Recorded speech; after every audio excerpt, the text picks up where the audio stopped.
करके जाते हैं और 1 साल के अंदर भाषण देना शुरू, हिंदी में ट्रांसलेशन करना शुरू,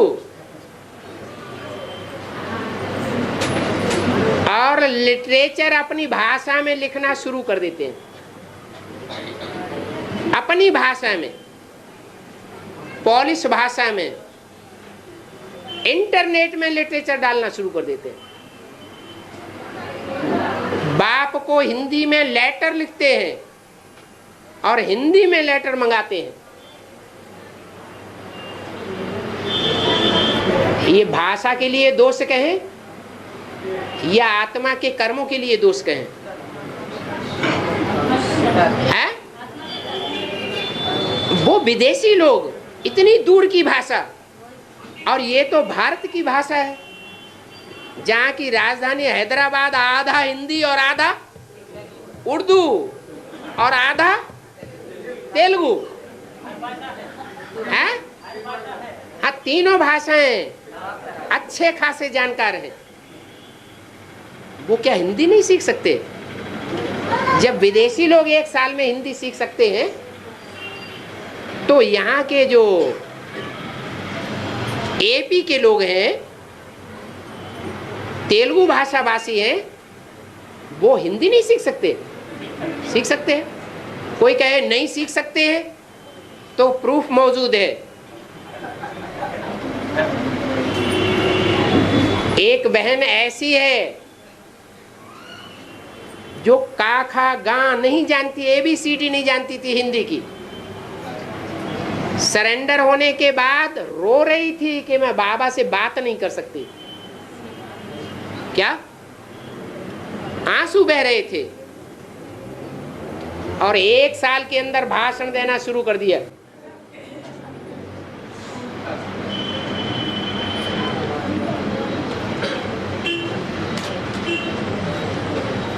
तो फिर ये तो नहीं कहा जा सकता कि भाषा प्रॉब्लम की वजह से हम पीछे रह गए।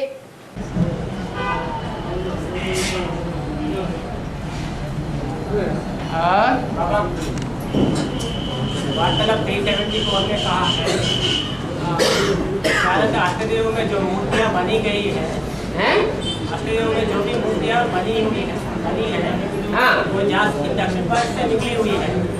हाँ, क्योंकि वो कौन से नंबर की है, और कौन से मूर्तियाँ है, और कौन से नंबर की है, दक्षिण भारत से निकली हुई है मूर्तियाँ, जो भी मूर्तियाँ बनी हुई है। तो फिर वो कौन से नंबर की है और कौन से मूर्तियाँ? बाबा ने मुरली में अव्यक्त वाणी में बोला हुआ है कि बाप बच्चों के पार्ट और नंबर प्रत्यक्ष नहीं करेगा, डिक्लेयर नहीं करेगा। हमारे अष्टदेव का पार्ट तो बाप ही करते हैं, डिक्लेयर नहीं। बाप अगर अष्टदेवों के करेगा तो 108 के भी नंबर प्रत्यक्ष करने पड़ेंगे बाप को, 16,108 के भी प्रत्यक्ष करने पड़ेंगे, 9 लाख के भी प्रत्यक्ष करने, और 500 करोड़ के भी उसे प्रत्यक्ष करने पड़ेंगे। ये तो कोई बात नहीं बनती। हर आत्मा अपने गुणों के अनुसार, अपनी चलन के अनुसार, अपनी दृष्टि और वृत्ति के अनुसार, अपने कार्य काल के अनुसार अपने पार्ट को अपने आप प्रत्यक्ष करेगी।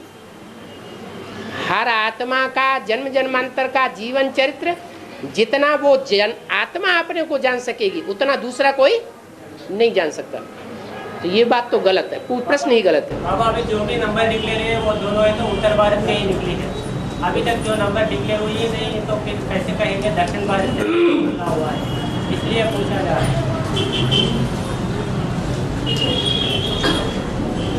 उत्तर और भारत और दक्षिण भारत की आत्मा होती है या शरीर होता है? आत्मा तो नहीं होती, शरीर होता है। आत्मा तो उत्तर भारत और दक्षिण भारत का होता नहीं। आत्मा तो उत्तर भारत में भी ज्यादा जन्म ले सकती है और दक्षिण भारत में भी ज्यादा जन्म ले सकती है। रही आदि की 2 आत्माओं की बात, तो उन दोनों आत्माओं में एक आत्मा ऐसी भी है जो प्रत्यक्ष होने के बाद दक्षिण भारत वालों को अपना संबंधी गहरा समझती है, दक्षिण भारत वालों को प्रेफर करती है, प्रेफरेंस देती है, दक्षिण भारत में सबसे जास्ती चक्कर लगाती है और मुख से बोलती भी है कि बाप विदेशी बनकर आया हुआ है, कि स्वदेशी बनकर आया है, विदेशी बनकर आया। प्रैक्टिकल में अगर देखा जाए, पकड़ा जाए, तो उसकी ज्यादा सेवा दक्षिण भारत में है या उत्तर भारत में है? तो ये बात तो कुछ है ही नहीं कि उत्तर भारत में मूर्ति की पूजा क्यों नहीं होती। अरे भगवान बाप दक्षिण भारत से प्रत्यक्ष होता है, विदेशियों के द्वारा प्रत्यक्ष होता है या स्वदेशियों के द्वारा प्रत्यक्ष होता है? और दक्षिण भारत है भारत का विदेश। तो चाहे कोई भी मूर्तियां हो, चाहे उत्तर भारत के चोले वाली हो और चाहे दक्षिण भारत के चोले वाली हो, उन मूर्तियों को बाप को प्रत्यक्ष विदेशियों के द्वारा करना है या उत्तर भारत वालों के द्वारा करना है? जवाब दो। विदेशी बाप को प्रत्यक्ष करेंगे, पहले से मालूम है, तो विदेशियों की ही 8 मूर्तियों को पहले सेवा ज्यादा सेवा करनी पड़ेगी ना। उनकी सेवा का ज्यादा स्टॉक दक्षिण भारत वालों का, जिस दक्षिण भारत को बोला गया है दक्षिण भारत है भारत का विदेश, उनकी ज्यादा सेवा का स्टॉक होगा अष्ट देवों का, या उत्तर भारत वालों की सेवा का ज्यादा स्टॉक होगा? बोलो। दक्षिण भारत वालों की ज्यादा सेवा का स्टॉक होगा। अगर उत्तर भारत वाला और दक्षिण भारत की बुद्धि में भरी हुई है तो उनको देह अभिमानी कहेंगे या आत्मा अभिमानी कहेंगे? है?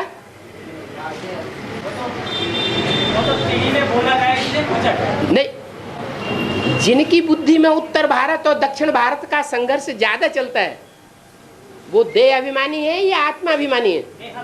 देह अभिमानी है। आत्मा उत्तर भारत दक्षिण भारत की नहीं होती है। आत्मा जो है उसका कनेक्शन परमपिता परमात्मा विश्व पिता से है, जो आत्म की स्थिति वाले हैं। हाँ, मूर्ति हो सकती है, देह हो सकती है दक्षिण भारत उत्तर भारत की।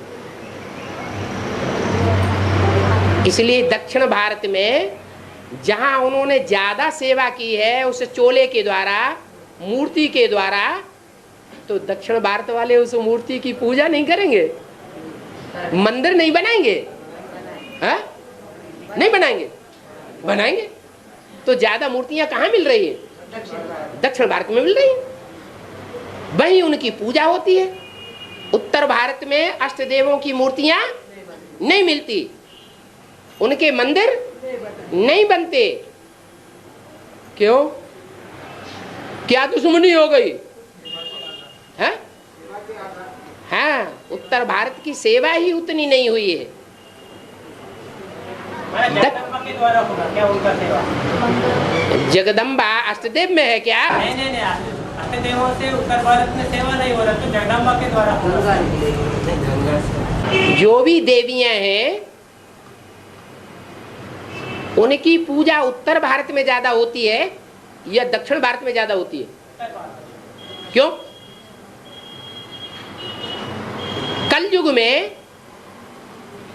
कलयुग के अंत में, तामसी युग में विदेशी लोगों में ज्यादा बड़े बड़े असुर हैं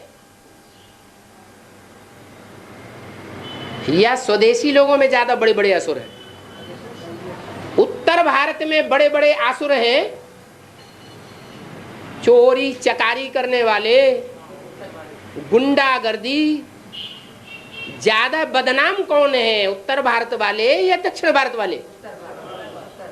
इतने बदनाम है गुंडागर्दी में, आसुरीपने में, कि उत्तर भारत के कोई भी आते हैं तो उनको मकान भी किराए में देने से डरते हैं। तो असुर भरे पड़े हैं उत्तर भारत में। फिर जब मगरमच्छों का देश है तो कमजोरों को खा जाने वाला है ना। देवताएं और भगवान जो हैं वो कमजोरों की सहायता करते हैं या कमजोरों को खा जाते हैं? भगवान और भगवान के बच्चे देवताएं वो असुरों को खा जाते, वो जो क्या नाम, जो कमजोर हैं, गरीब निवाज बनते हैं, कमजोर निवाज बनते हैं, उनको संवर्धन करते हैं या उनका विनाश कर देते हैं? संवर्धन करते हैं। और एक बीजेपी ने कहा है जिनका नंबर डिक्लेयर होता है बन जाता है, जिनका नंबर डिक्लेयर होता है वो विरोधी बन जाता है। मगर राष्ट्रदेव में तो ऐसा नहीं हुआ। क्या? जिनका नंबर एक बीसीडी में कहा है जिनका नंबर डिक्लेयर होता है वो विरोधी बन जाता है। राष्ट्रदेव में तो ऐसा नहीं हुआ। विरोधी बन जाता है। जिनका नंबर डिक्लेयर होता है वो विरोधी बन जाते हैं? एक बीसीडी में कहा है, एक सीडी में कहा है। नहीं, ये कहा है जो पहले जन्म लेते हैं। क्या? जिनका जन्म पहले होता है वो असुर हैं। माना जो अपने को पहले प्रत्यक्ष करते हैं। जन्म लेना माना प्रत्यक्ष करना। जो अपने को पहले प्रत्यक्ष कर देते हैं वो स्वदेशी है या भारत विदेशी है? विदेशी अपने को पहले प्रत्यक्ष करते हैं। कामी, क्रोधी, लोभी, मोही, अहंकारी, ये विदेशी है या स्वदेशी है? विदेशी है। तो जो असुर होते हैं वो प्रत्यक्षता रूपी जन्म अपना पहले मनाते हैं, और जो स्वदेशी हैं वो अपने को प्रत्यक्ष नहीं करते, पांडवों की तरह गुप्त रहते हैं। जैसे बाप गुप्त, बाप के बच्चे भी गुप्त। इसलिए अष्टदेव भले उनके नंबर कोई भी प्रत्यक्ष करें, लेकिन वो अपने को भगवान मानने वाले या भगवान का बच्चा मानने वाले या अष्टदेव अपन को कहने वाले नहीं है। अगर कहते हैं तो वो बाप के अव्वल नंबर बच्चे नहीं है। और थोथा चना बाजे घना,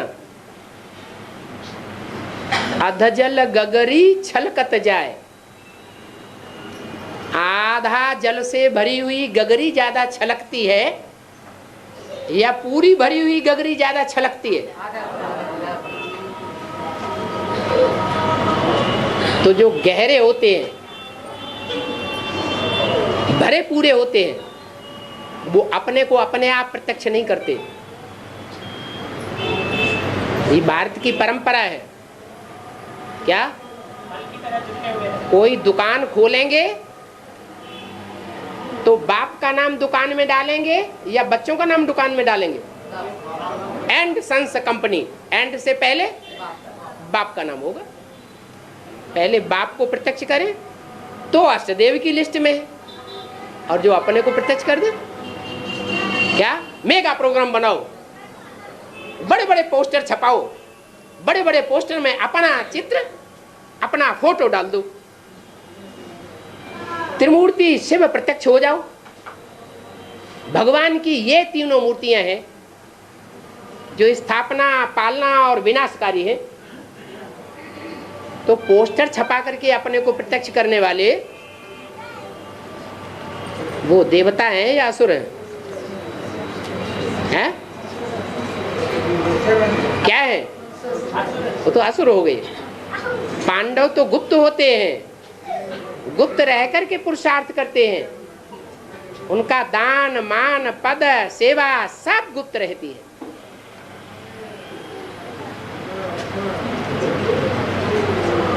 ये स्वदेशी और विदेशी की खास पहचान है कि ये आत्मा में स्वदेशी के गुण होने चाहिए। ऐसे नहीं कि शरीर विदेश में जन्म लिया है तो विदेशी है। गुणों अवगुणों के आधार पर स्वदेशी विदेशी साबित होगा। और बाबा जब मुसलमान नमाज पे बैठे हैं तो अल्लाह अकबर बोलते हैं। आवाज आ गई कान में? का अल्लाह माना शिवोहम हैं? हैं? अल्लाह माना शिवोहम हुआ, हाँ, तो फिर अकबर माना क्या है? अक माने अकौआ। अक, अक का जो फूल होता है ना, वो दुर्गंध छोड़ता है या सुगंध छोड़ता है? दुर्गंध छोड़ने वाला होता है। माने ग्लानि की दुर्गंध है या दिव्य गुणों की दुर्गंध कही जाती है? ग्लानि की दुर्गंध। तो जितने भी विदेशी हैं, खास करके मुसलमान और खास करके क्रिश्चियंस, उन्होंने हिंदुओं की और हिंदू शास्त्रों की ज्यादा ग्लानि की है या बौद्धियों ने की है? सिख धर्म वालों ने की है? मुसलमान और क्रिश्चियंस ने ज्यादा ग्लानि की है। इसलिए वो अक के फूल हैं और उन अक के फूलों में वर, वर माना श्रेष्ठ। क्या? उन अक के फूलों में, दुर्गंध फैलाने वालों में, ग्लानि करने वालों में जो श्रेष्ठ हैं, ऊंचे ते ऊंचे हैं, वो है अकबर। क्या? तो मुसलमान धर्म की जो प्रजा वर्ग वाले हैं, फॉलोअर्स हैं, वो अल्लाह के साथ किसका नाम जोड़ेंगे? अकबर का नाम जोड़ेंगे। और बौद्ध धर्म वालों ने इतना ग्लानि तो नहीं किया, फिर भी उनको भारत से क्यों निकाला? कोई ग्लानि न करे,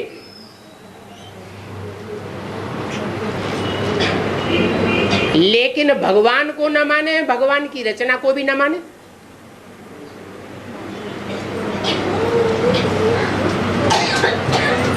विदेशी है, भगवान को मानता है, अल्लाह अल्लाह मुंह से तो करता है, ओ गॉड फादर ऊपर करके मुंह तो करता है, मानता तो है।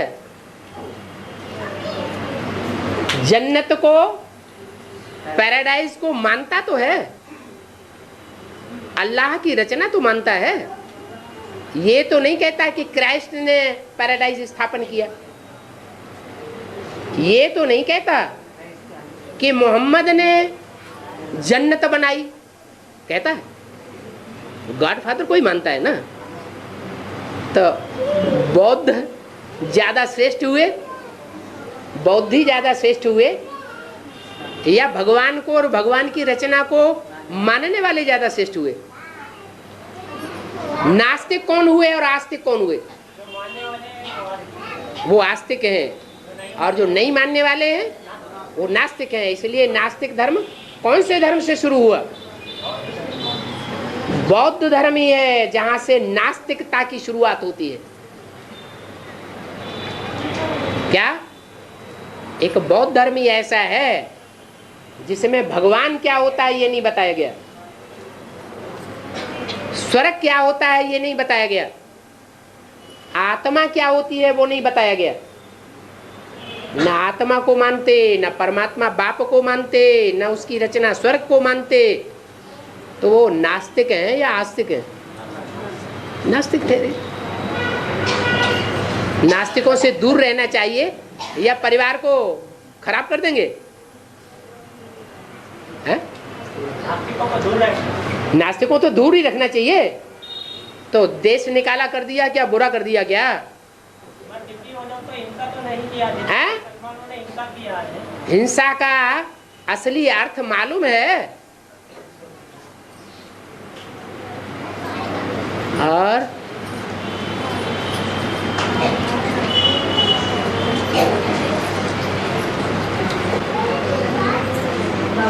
हाँ है, हाँ हाँ, आदमी थे और कौन थे? अच्छे श्रेष्ठ आदमी थे, नाम भी अच्छा है, उन्होंने काम भी अच्छा ही किया। जो अच्छा काम करते हैं उनकी महिमा होती है? तो काम तो अच्छा ही किया। पहले ईश्वर, फिर बाद में चंद्र, क्या? हाँ, और दोनों मिलकर के हो गए विद्या के सागर।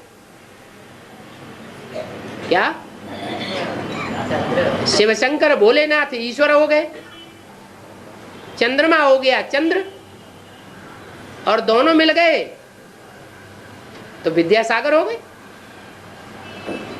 आत्मा अभिमानी थे या देह अभिमानी थे?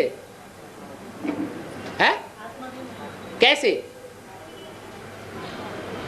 कैसे कहेंगे कि वो आत्मा अभिमानी थे? यहाँ की बात छोड़ो, यहाँ वहां की बात छोड़ो। जो यहाँ है सो वहां है, जो वहां है सो यहाँ है, जो हद में है सो बेहद में, जो बेहद में सो हद में।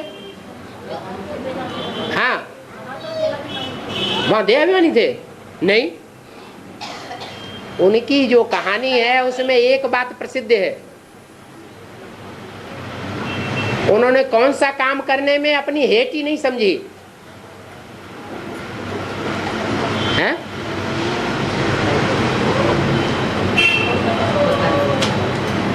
उन्होंने कुली का काम किया या नहीं किया है?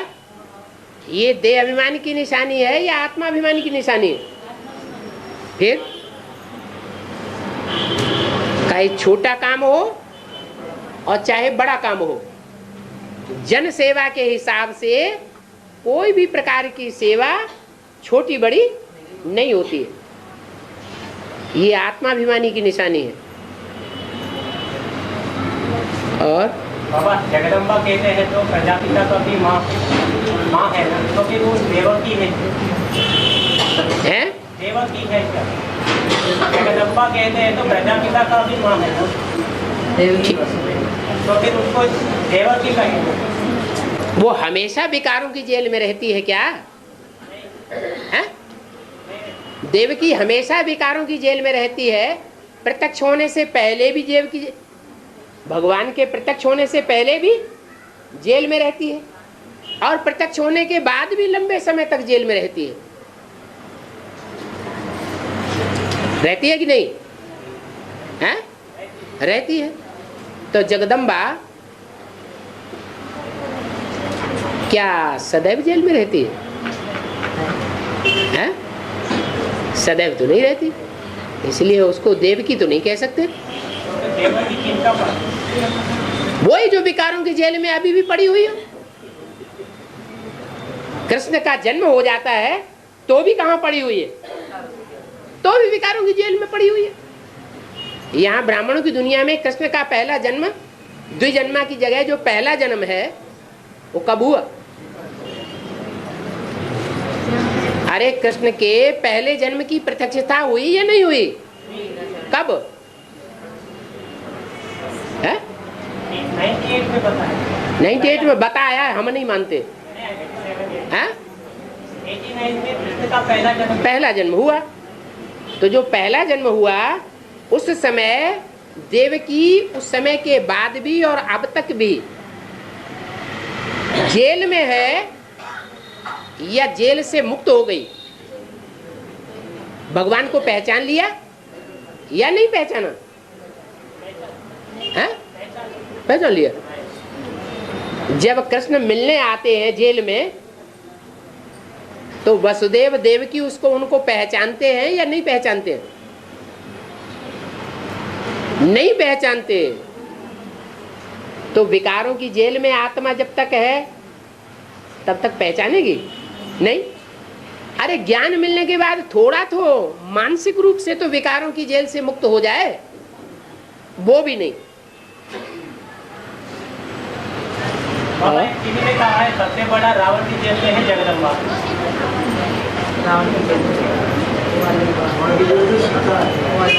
सीता बताया, जगदम्बा शब्द नहीं बोला है।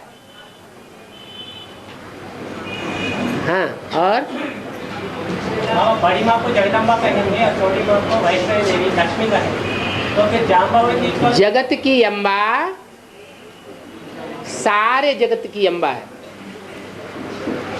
सारे जगत में सिर्फ देवताएं ही होते हैं या राक्षस भी होते हैं? जगत में राक्षस भी हैं और जगत में देवात्माएं भी हैं। राक्षसों की संख्या ज्यादा है या देवात्माओं की संख्या ज्यादा है? राक्षसों की संख्या ज्यादा है। जिसकी बुद्धि संख्या को पकड़े और श्रेष्ठता को न पकड़े, वो निष्कष्ट हुआ या श्रेष्ठ हुआ है? निष्कष्ट हुआ।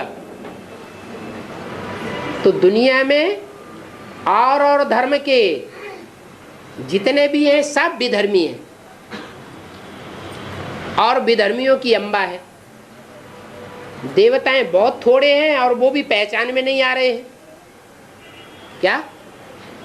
क्योंकि जो भी देवात्माएं हैं उनमें छिलका चढ़ा हुआ है, पता ही नहीं लगता। आज देवताई पार्ट बजाते हैं और कल धोखेबाज बन जाते हैं। मां को तो सारी दुनिया ठगती है। क्या? अभी भारतवर्ष में खास जो भी परिवार हैं उन परिवारों में माता का मान ज्यादा है, कन्या का मान ज्यादा है, बाप का मान ज्यादा है या भाइयों का मान ज्यादा है? और सबसे कम मान किसका है? माताओं का सबसे कम मान मर्तबा है। सबसे ज्यादा ठगी कौन जा रही है? सबसे ज्यादा समाज जो है, कन्याओं, माताओं, कुमारों, पिताओं के बीच में समाज किसको जास्ती ठग रहा है? अरे कन्याओं माताओं के बीच में ज्यादा किसको ठग रहा है? माताओं को ठग रहा है। बाप जब से आए हैं, प्रत्यक्ष हुए हैं, तब से फिर भी कन्याओं माताओं को संपत्ति में बराबर का दर्जा दिया गया है। उससे पहले 63 जन्म भक्ति मार्ग में माताओं को, कन्याओं को वर्षा ही नहीं मिलता था प्रॉपर्टी में।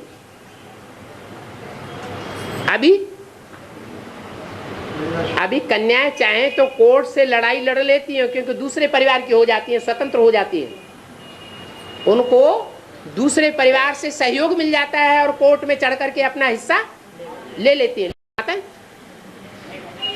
माताएं नहीं ले सकती, क्योंकि वो ही पुराने परिवार के अधीन है। घर घर में माताएं कि वो ही स्टेज है। जो गीता माता का बच्चा कृष्ण बन करके बैठ जाता है, गीता माता का गीता पति भगवान मालिक बन करके बैठ जाता है। कृष्ण बच्चा क्या बन करके बैठ जाता है? गीता माता का पति बन करके बैठ जाता है। अपनी मुट्ठी में पूरा कंट्रोल करके रखता है। आज एक एक परिवार की यह हालत है। कोई ताल ठोक करके विरोध करना चाहता तो आए सामने। यहां कोई बैठा हो तो बताए, है? हर परिवार में एक एक माता की ये हालत है कि भले माता के बच्चे हैं, उन बच्चों की बहुत अच्छी पालना भी की है माता ने, तो भी वही बच्चे माता को अपनी मुट्ठी में लेकर के उंगली पर चला रहे हैं। एक एक परिवार में ऐसे चला रहे हैं। और ये परंपरा की शुरुआत कहां से होती है? 63 जन्मों में जो भी परंपराएं चली हैं, उन परंपराओं का फाउंडेशन डालने वाले कौन हैं? राम वाली आत्मा परंपरा का आवाज।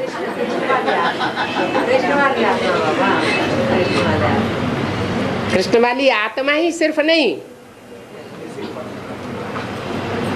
कृष्ण और कृष्ण के जो भी फॉलोअर्स हैं, कृष्ण बच्चे के रूप में जन्म लेने वाले हैं, जो भी माताओं को अभी मुट्ठी में रखने वाले हैं, भले स्वर्ग में जाएंगे, उन्होंने ऐसा पुरुषार्थ किया है कि कृष्ण को बाप के रूप में पहचाना है, भगवान के रूप में। राम वाली आत्मा को भगवान के रूप में नहीं पहचाना, इसलिए उन्होंने कृष्ण को फॉलो किया है। और आज भी कृष्ण बच्चे के रूप में फॉलो बन करके माताओं को उंगली के इशारे पर चला रहे। ये परंपरा चेंज तब होगी जब गीता का भगवान कृष्ण फेल हो जाए। गीता का असली भगवान संसार में प्रत्यक्ष हो जाए, सबकी बुद्धि में क्लियर हो जाए, तो माताओं का सम्मान बढ़ेगा। नहीं तो तब तक माताएं गड्ढे में गिराई हुई हैं, उनको अपमानित हो रही है घर घर में। और जाम्बावती नाम क्यों पड़े है? जाम्बावती नाम 8 पटरानियां गाई हुई है। क्या? 8 पटरानियां गाई हुई हैं। उन पटरानियों में एक का नाम जामवंती है। क्या नाम है? जामवंती। रामायण में किसी का नाम इस शब्द से मिलता जुलता है?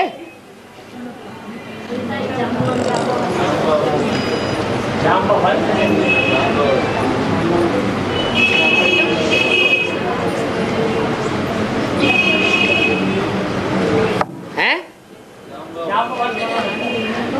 रामायण में दिखाते हैं कि राम की सेना जब तैयार हुई तो बंदरों की सेना के साथ साथ रीछ भी उसमें इकट्ठे हो गए। क्या हो गए कि नहीं इकट्ठे? उन रीछों का मुखिया का नाम था जामवंत, और जामवंत की लड़की होगी, उसका नाम क्या पड़ेगा? जामवंती। जैसे महाभारत में नाम पड़ गया जामवंती, या तो लड़की होगी या तो बहन होगी छोटी। ऐसे ही महाभारत में नाम पड़ गया कृपा और कृपी, भाई बहन हो गए तो कृपा कृपी नाम पड़ गया। ऐसे ही जामवंत की कन्या या बहन, छोटी बहन, उसका नाम क्या पड़ गया? जामवंती। ये रीछों का परिवार है। इसका परिवार है रीछ।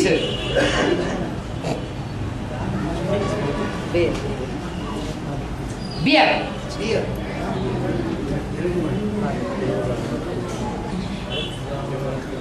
रीछ की क्या विशेषता होती है?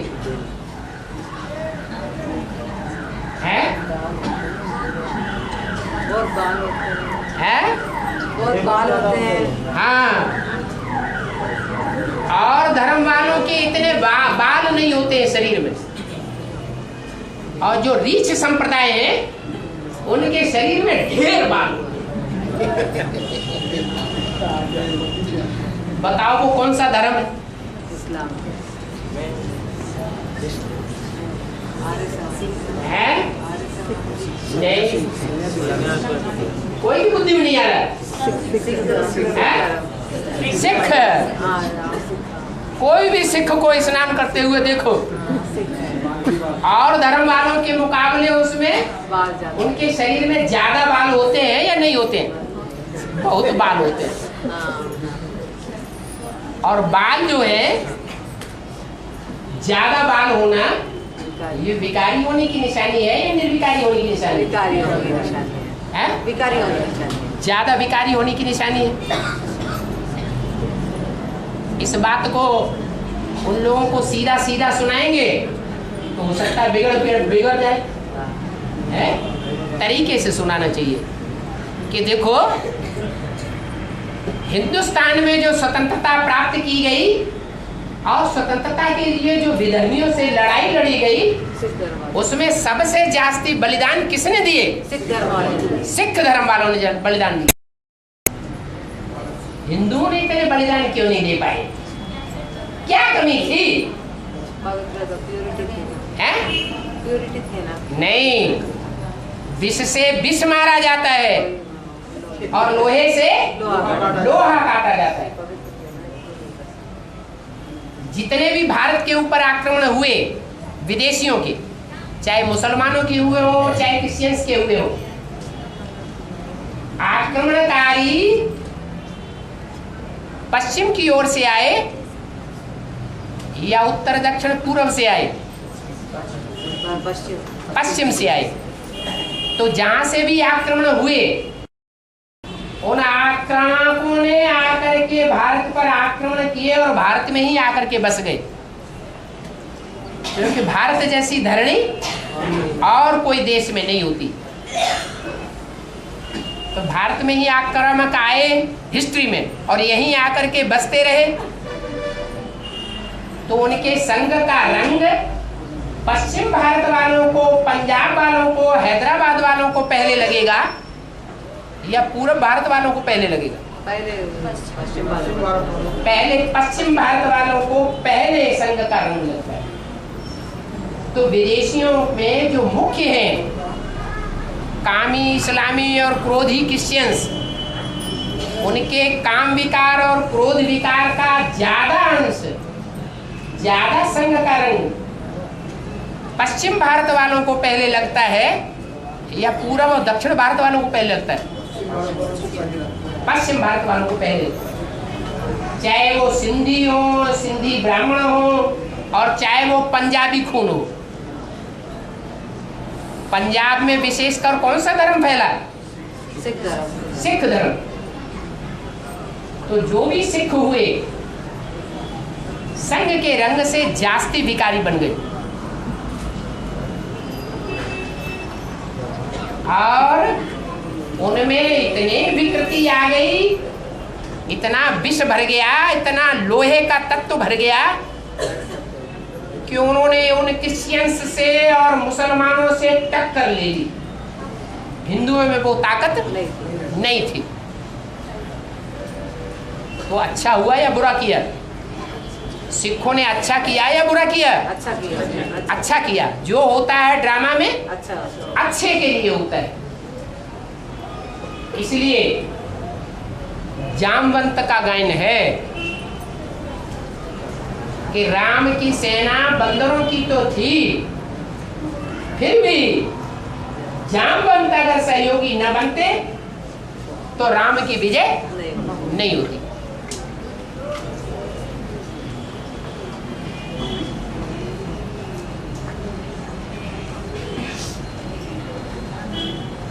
तो निष्कर्ष ये निकला कि सिख धर्म वालों में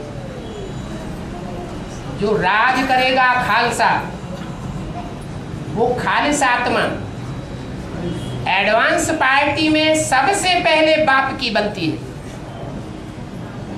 क्या? सबसे पहले बाप को सरेंडर होती है। इसलिए अव्यक्तवाणी में बोला 82-83 में कि पंजाब की धरणी कन्यादान में सबसे आगे गई। अरे 82-83 में ही सबसे आगे गई। उससे पहले क्या पंजाब से कन्याएं सरेंडर नहीं हुई थी? हुई थी। साकार बाप को नहीं हुई। चंद्रमणि दादी सरेंडर हुई कि नहीं? और भी ढेर सारी कन्याएं सरेंडर हुई, लेकिन वो माँ के प्रति सरेंडर हुई, बाप का स्वरूप नहीं हुआ। बच्चा और बच्ची बाप का कहा जाता है या माँ का? बाप का कहा जाता है। बाप का कहा जाता है। जिस बच्चा बच्ची को अपने बाप का ही पता न हो वो तो अच्छा नहीं मानता। तो वो पहली बच्ची निकली जो पंजाब का खून होने के कारण पंजाबियों में श्रेष्ठ मानी गई और कन्यादान में सबसे आगे गई।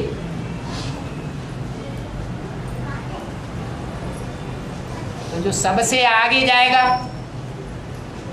कन्याओं के पास तन के अलावा और तो कुछ होता नहीं है। होता ही नहीं कि होता है? तन ही तन होता है और तन अर्पण करने में सबसे आगे गई। तो प्राप्ति बड़ी होनी चाहिए या छोटी होनी चाहिए? बड़ी होनी चाहिए। बड़ी प्राप्ति होनी चाहिए। और दूसरी बात, दिल्ली के लिए खास बोला, दिल्ली की धरणी और धरणी वालों ने पहले पहले बीज डाला है,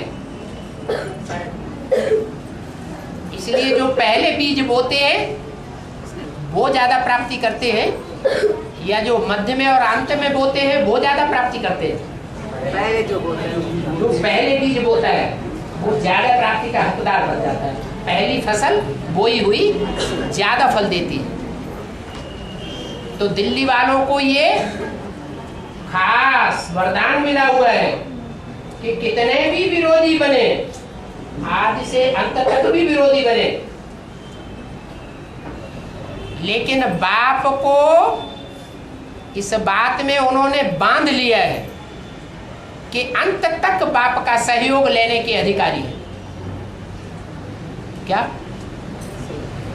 अंत तक जब कभी भी सहयोगी बनना चाहे तो बन सकते हैं, और बाप उनसे सहयोग लेगा, मना नहीं करेगा।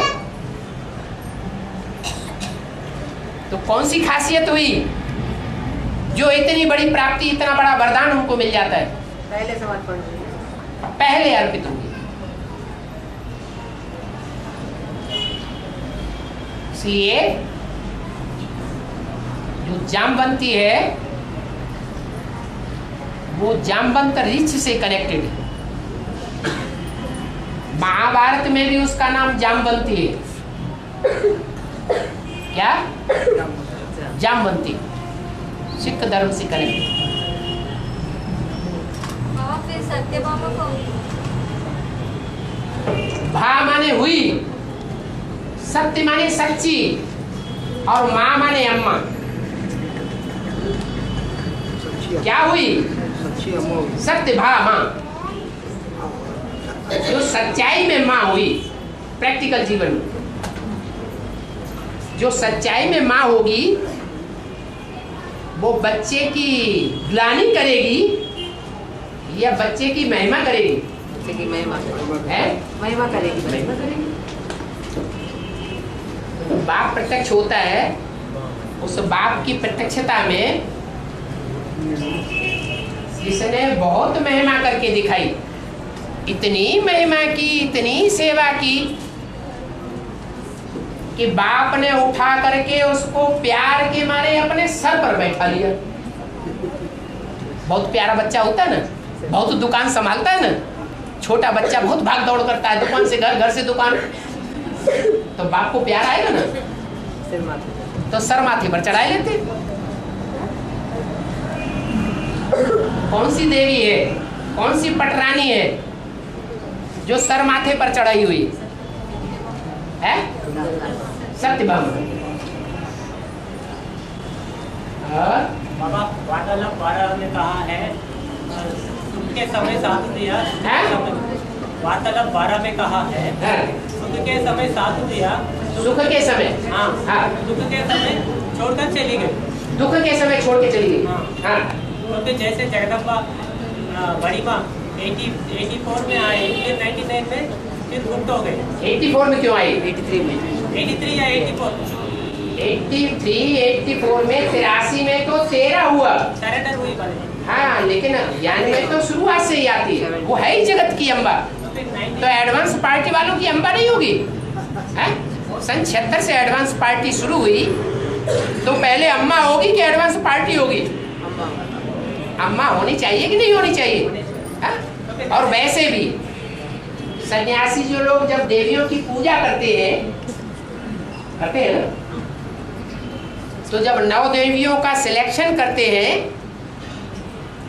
तो उन 9 देवियों में सिलेक्शन करते समय 9 साल की कन्या को चुनने का ज्यादा परंपरा है या 17-18 साल की कन्या को चुनने की ज्यादा परंपरा है? 9 साल की कन्या। क्यों? पवित्र होती है। 9 साल की कन्या थोड़ी समझदार भी होती है, ज्यादा समझदार भले नहीं, लेकिन प्योरिटी की उसमें पावर ज्यादा होती है। तो जगदम्बा एडवांस पार्टी के शुरू होने के समय 9 साल की 9 साल की कन्या थी।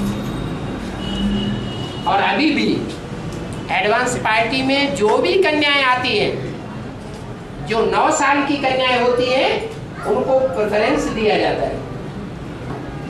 इसलिए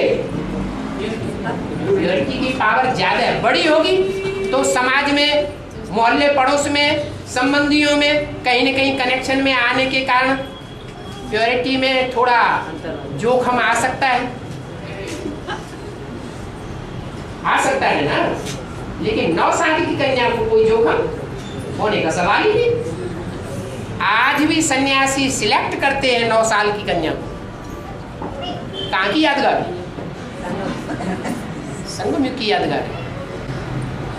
और तो फिर वो पॉइंट किसको लागू हो रहा है? कौन सा पॉइंट? वही वार्तालाप 12 में कहा है, सुख के समय साथ दिया, दुख के समय छोड़कर चलिए। तो पद ऊंचा हो जाता है ना। पद, जो भी पद है डिक्लेयर होते हैं, सबसे ऊंचा पद कौन सा है? जीवन का लक्ष्य क्या है? नर से नारायण और नारी से लक्ष्मी। तो नारी से लक्ष्मी बनने का पद प्राप्त हो पाता है कि लक्ष्य से नीचे गिर जाती है? लक्ष्य से नीचे आ गई तो इतना बड़ा दंड मिल गया। और अगर ये दंड नहीं मिलता तो अष्ट देवों की लिस्ट में आना चाहिए। और जगदम्बा को सारी जगत की अम्बा, माना सारी जगत पर राज्य करे। और लक्ष्मी जो है छोटी माँ, भारत माता, सिर्फ भारत मतलब अंदर ही अंदर राज्य करे, फिर भी उनको विश्व का महारानी कहना है। विष्णु सिर्फ स्वर्ग में माना जाता है, जीवात्माओं में उनकी मान्यता है या राक्षसों में भी मान्यता है? तो एक को सारा विश्व मानता है और एक को सिर्फ भारतवासी मानते हैं। भगवान को सारा विश्व मानता है? भगवान को सारा विश्व मानता है, गॉडफादर अल्लाह। और देवताओं को सिर्फ भारतवासी मानते हैं। तो ज्यादा ऊंचा कौन हुआ? और दूसरा प्रूफ, हिस्ट्री में जो भी राजाएं हुए, उन राजाओं की जो राजाई चली है, जब राजसभा लगती थी तो राजा के साथ रानी भी आसीन होती थी। वो राजा और राजलक्ष्मी की जो कुर्सी होती थी वो ज्यादा ऊंचे स्थान पर होती थी या राजमाता ज्यादा ऊंचे स्थान पर बैठाई जाती थी? राजमाता। जोर से बोलो। राजमाता ज्यादा ऊंचे स्थान पर बैठाई जाती थी। क्यों? क्योंकि राजलक्ष्मी फिर भी अंदर वालों से कनेक्शन करेगी और राजमाता बुढ़िया तो सबसे बातें कर सकती है। कर सकती है कि नहीं? हाँ। और प्रश्न आया है। बाबा कहते हैं अच्छे अच्छे बच्चों का भी आंखों से दिन भर में 10, 20, 50 भूलें होती है। तो आंखों से कैसे भूल होती है? पहला प्रश्न। और उसे कैसे सुधारना है? क्या? अच्छे अच्छे बच्चों से 10, 20, 50 भूलें होती हैं दृष्टि से, आंखों से। माने आंख व्यभिचारी बनती है। व्यभिचारी बनती है माना एक को देखने नहीं चाहती, क्या चाहती है? अनेकों की तरफ दृष्टि जाती है और अनेकों को देखते ही रहे।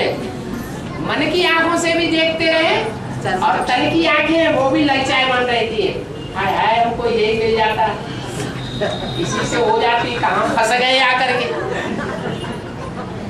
तो ये बेविचारी आंखें 10, 20, 25 बार होती, सिर्फ कन्याओं माताओं की नहीं, कुमारों और अधर कुमारों की भी ये हालत है। जिनको अच्छे अच्छे बच्चों की लिस्ट में डाला जाता है, माने सर्विसेबल है। तो समझ में तो आ गया होगा कि आंखें कैसे ललचायमान होती हैं, बेविचारी बनती है। आंखों से भूल होती है या नहीं होती है?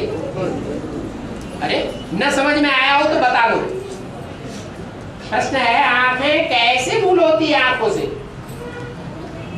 आंखों से पाप कैसे बनता है?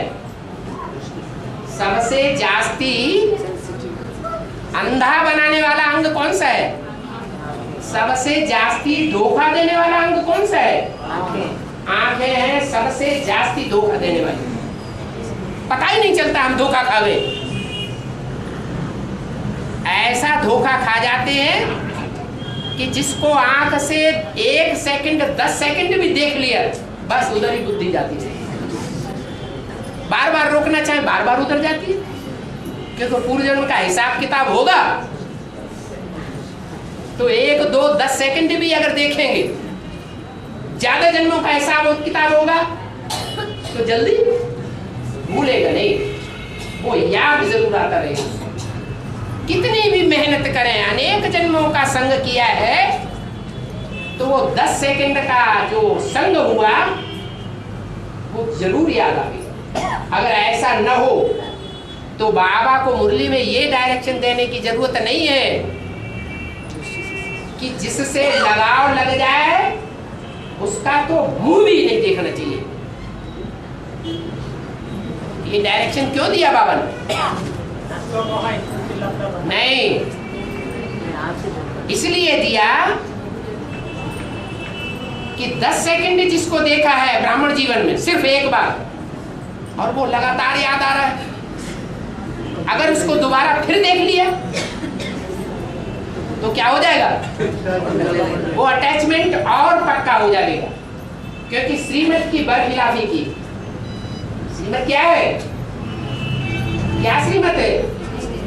जिससे लगाव लग जाए, जिससे अटैचमेंट हो जाए, उसका मुंह भी नहीं देखना चाहिए। मुंह देखेंगे तो आंखें जरूर देखने में आ जाएंगी और आंखें फिर धोखा दे देंगी। तो पता चल गया कि आंखों से 10, 20, 50 बार भूलें कैसे होती हैं? बाबा आंखों कहते हैं ना, सर्वेंद्रिया नाम नयन प्रदान है। अरे प्रधानमंत्री कहाँ बैठता है?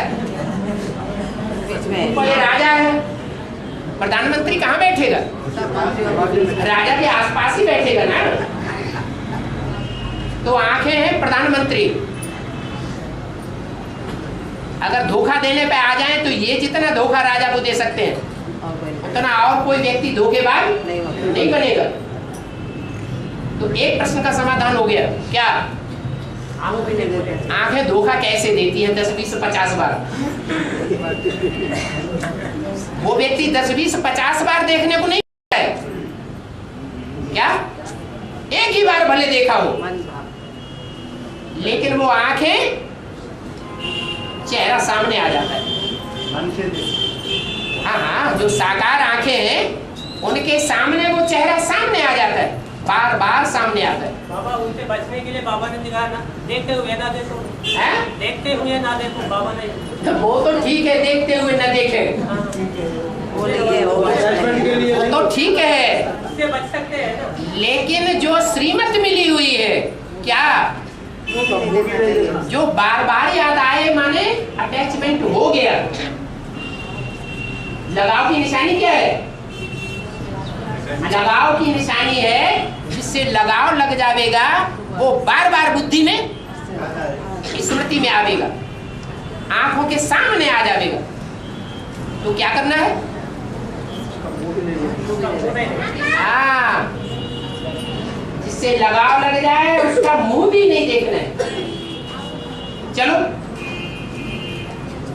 इन आंखों से हम मुंह नहीं देखेंगे, लेकिन अंदर की आंखों से मुंह और आंख याद आती रहे तो क्या करें?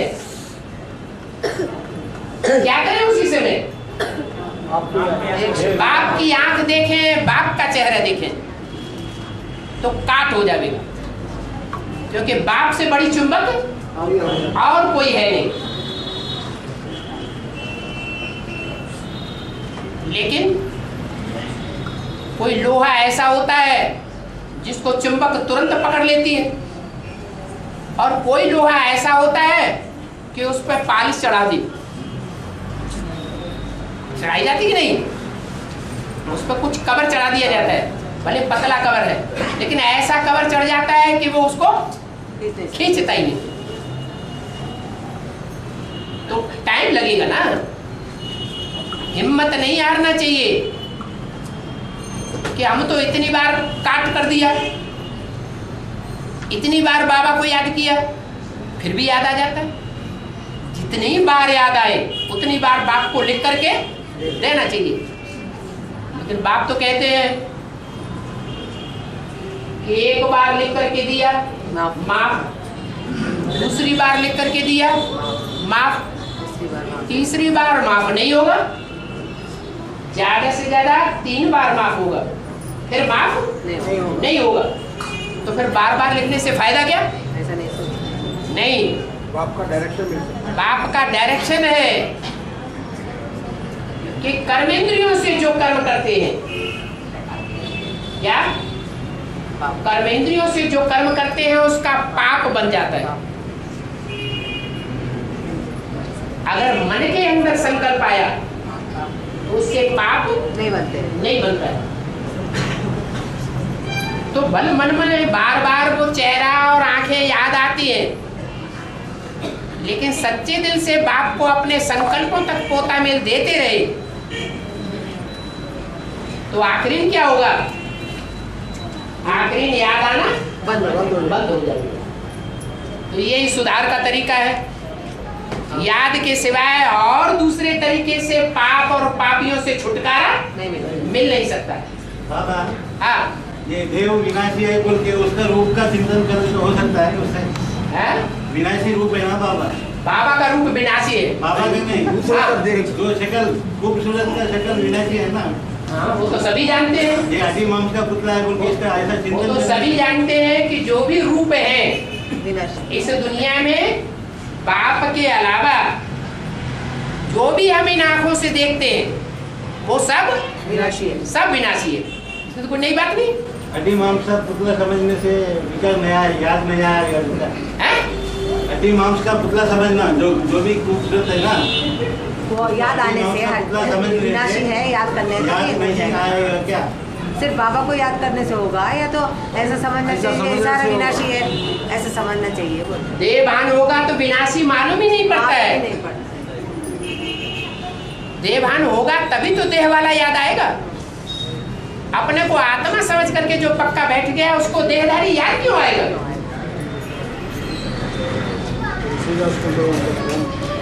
और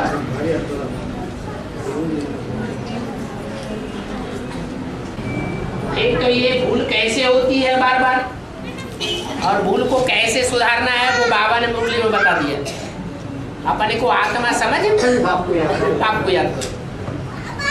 बार बार भूलता है, बार बार बाबा की याद करो। दूसरा कोई तरीका नहीं। ये पाप और पापियों से छुटकारा पाने का नहीं है। पापी पीछे पड़ गया ना कोई, तो पापी से छुटकारा कैसे मिले? हिसाब किताब तो हमने जोड़ा या कोई दूसरे ने जोड़ा? हमने जोड़ा। तो हमने जो हिसाब किताब जोड़ा है वो हमको ही काटना पड़ेगा। एक प्रश्न तो ये हुआ।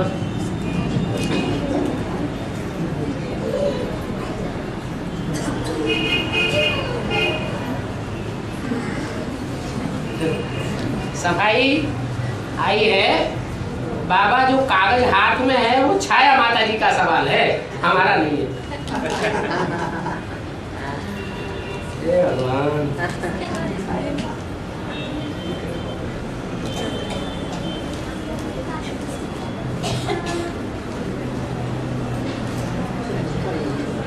और कोई आया है क्या?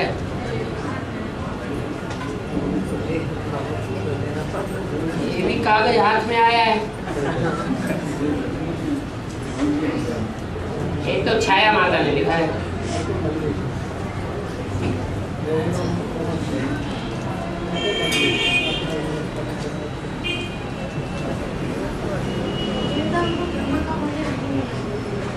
ब्रह्मा भोजन के लिए देवताएं तड़पते हैं।